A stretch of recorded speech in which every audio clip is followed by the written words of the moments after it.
Carla Baldock and welcome. Now I'm assuming you're here simply because you are either looking at a particular network marketing program or alternatively you're weighing up your options as to what is available to you before deciding which company to join. Either which way, I congratulate you.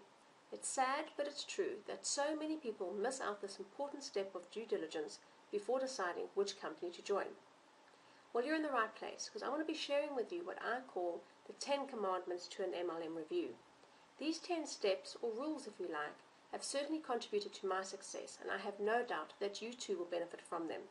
So let's get to it. I'll be stepping through with you, in no particular order of importance, 10 steps that I believe each person should consider when reviewing an MLM program. So commandment number 1 is the MLM company. Now you want to join a company that has a solid foundation.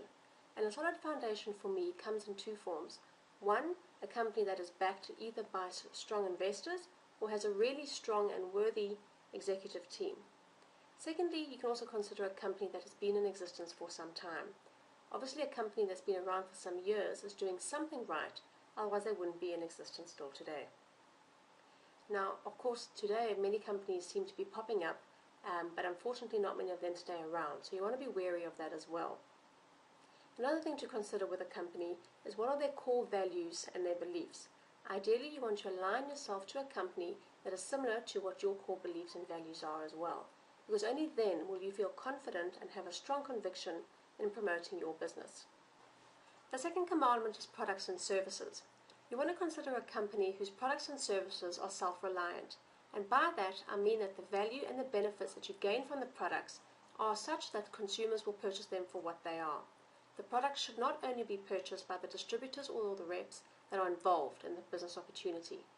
The question that you can ask yourself to gauge this is, would I purchase these products or services for the price that they're being offered at, even if I was not involved in the business opportunity? Be guided by your answer to that question.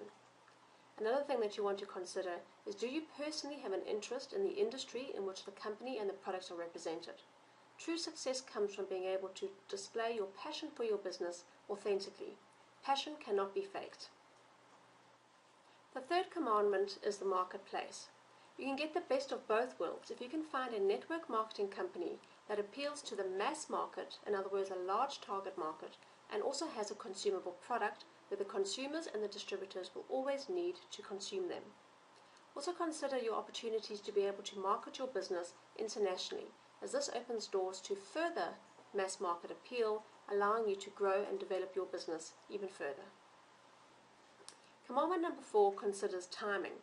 Now, many people in the industry will tell you that you should only consider joining a network marketing business that has been in operation for some time. I beg to differ with this opinion. Many people will acknowledge that timing in business is everything, and I believe that by joining a network marketing business within its first 2 years can position you significantly for some major rewards. Now, as I mentioned in point 1 above, the only caveat to this statement is that the executive team and the investors involved in that network marketing business should come from a significant stature and have a history of either success or delivering upon their promises.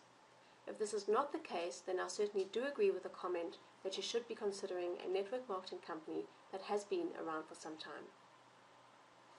The fifth commandment is based on leadership, and for me this is one of the most critical elements of an MLM review.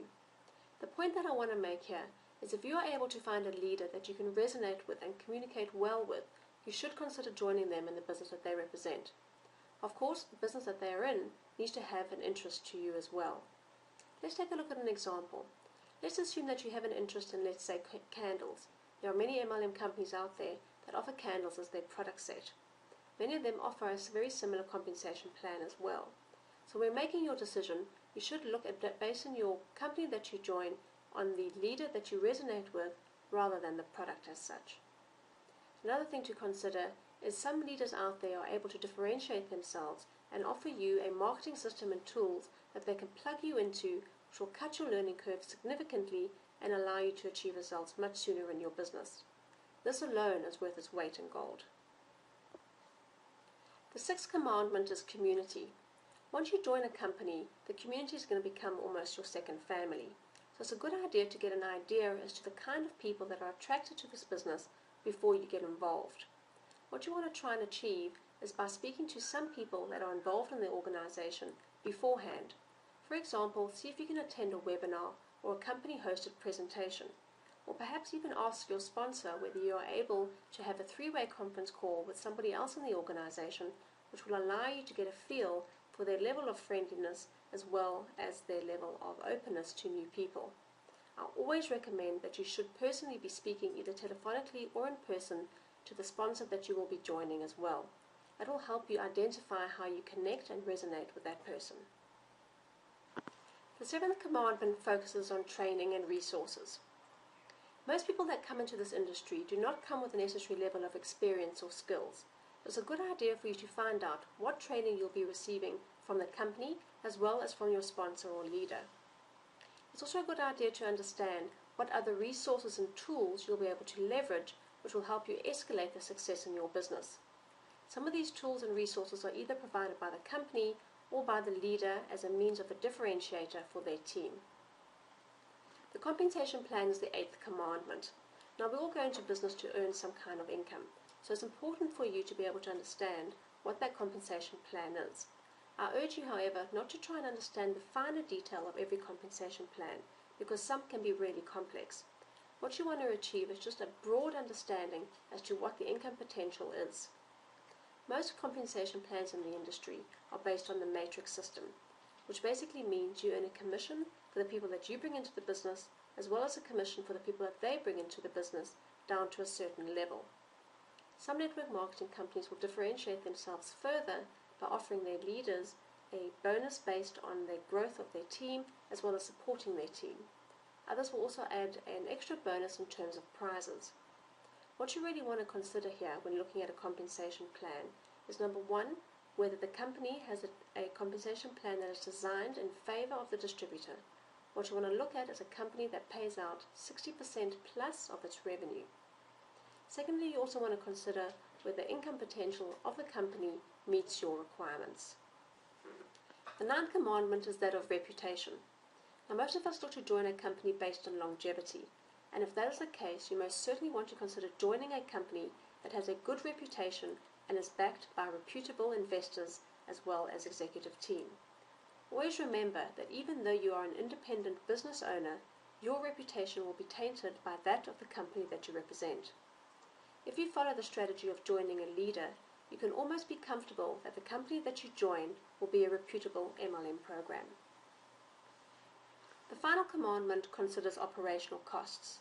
Before joining any organization, you want to get a full explanation as to the monthly costs involved in running your business. Now, this varies from one network marketing company to the next, as some include these features and benefits as part of your monthly subscription, whilst others charge for them. Some of these features include replicated websites, webinar facilities and presentation facilities and conference calls, as well as business systems and marketing systems. Also, depending on what industry you're in, you may be required to agree to a minimum product order every month to remain active. This is also called an auto ship. It's always best to get an understanding in advance so you know what to expect and you can plan for your costs accordingly.